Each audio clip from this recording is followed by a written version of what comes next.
যাদের অন্তরের মধ্যে শিরিক আছে, যাদের অন্তরের মধ্যে নেফাকি আছে, যাদের রক্তের মধ্যে নাফাকি লাইগা আছে, তারা কোনোদিন তোমার দিন কায়েমের পক্ষে কথা বলবে না।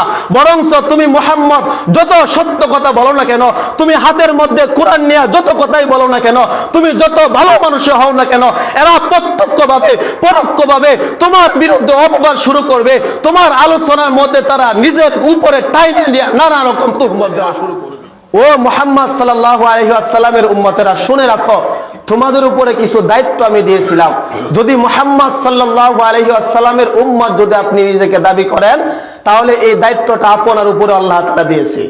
আর যদি মুসলমান নিজেকে দাবি করেন, আপনি যদি মুসলমান হয়ে থাকেন, তাহলে মনে রাখবেন এই দায়িত্বটা আপনি নবীর উম্মত হিসাবে, মুসলমান হিসাবে আপনাকেও দিয়ে দিয়েছে।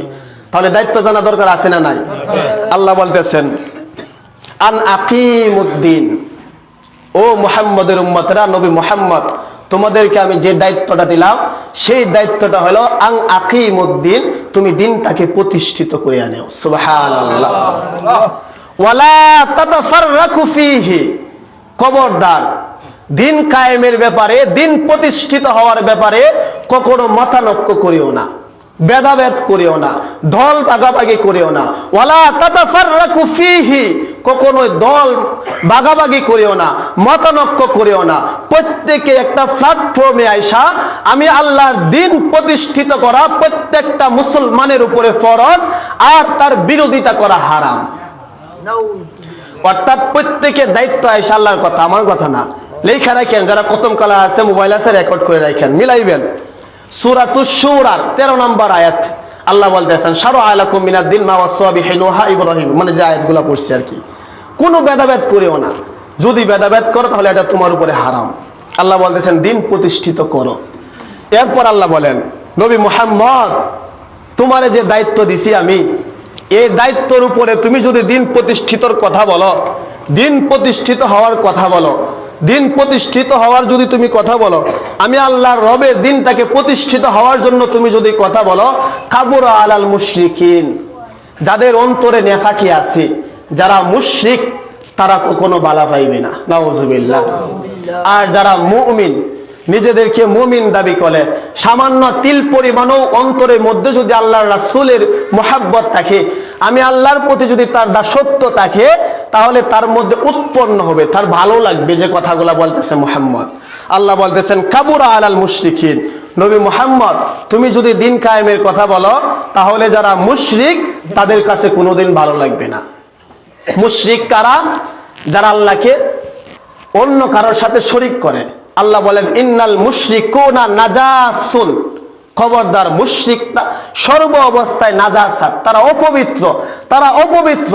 আমি আল্লাহ তাদেরকে কোনোদিন পবিত্র করব না, আর আমি যদি তাদেরকে পবিত্র না করি, সে কোনোদিন জান্নাতের ভিতরে ঢুকতে পারবে না। নাউজুবিল্লাহ। এরপর আল্লাহ বলতেছেন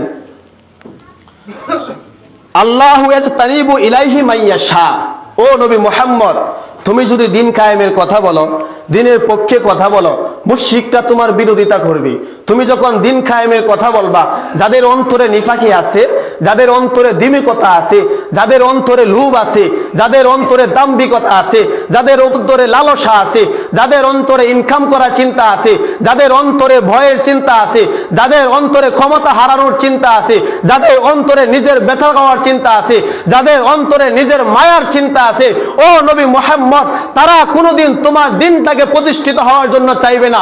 বরঞ্চ তারা তুমি যখন কথা বলবা, তুমি যখন দিন কায়েমের কথা বলবা, তখন তারা প্রত্যক্ষ পরোক্ষভাবে তোমার কথার মধ্যে রাজনীতির গন্ত গুজা শুরু করে দেবে। তারা তখন তোমাকে বলবে, এ মুহাম্মদ কোন কথা বলা, আনা শাইর, এটা তো গণকের কথা, এই কি কথা বলো। আল্লাহ বলেন না মুহাম্মদ, তাদের কথা শুই না তুমি কোনোদিন থামিও না, তুমি কোনোদিন থামিও না। তোমাকে যখন তারা শাইর বলবে, তোমার বিরুদ্ধে যখন তারা কথা বলবে, তোমার বলার কোনো প্রয়োজন নাই।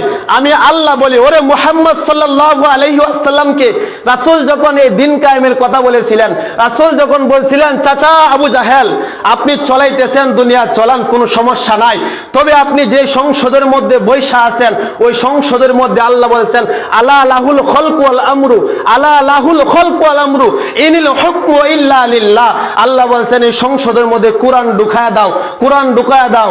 চাচা আবু জাহেল তখন চিন্তা করছে, এ মুহাম্মদ যদি কোরআন ঢুকায়া দেই সংসদের মধ্যে, আমি আবু জাহেল যে চুরি করতেছি, আমি আবু জাহেল যে জিনা করতেছি, আমি আবু জাহেল যে মদ খাইতেছি, আমি আবু জাহেল যে গরিবের টাকা লুণ্ঠন করতেছি, সেই ক্ষমতা তো আর কোনোদিন থাকবে না।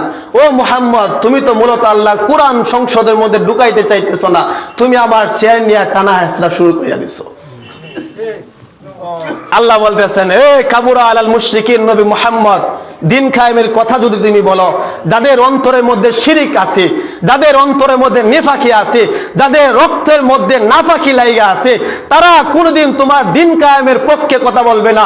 বরঞ্চ তুমি মুহাম্মদ যত সত্য কথা বলো না কেন, তুমি হাতের মধ্যে কোরআন নিয়ে যত কথাই বলো না কেন, তুমি যত ভালো মানুষ হও না কেন, এরা প্রত্যক্ষভাবে পরোক্ষভাবে তোমার বিরুদ্ধে অপবাদ শুরু করবে। তোমার আলোচনার মধ্যে তারা নিজের উপরে টাইনে দিয়ে নানা রকম তুহমত দেওয়া শুরু করবে।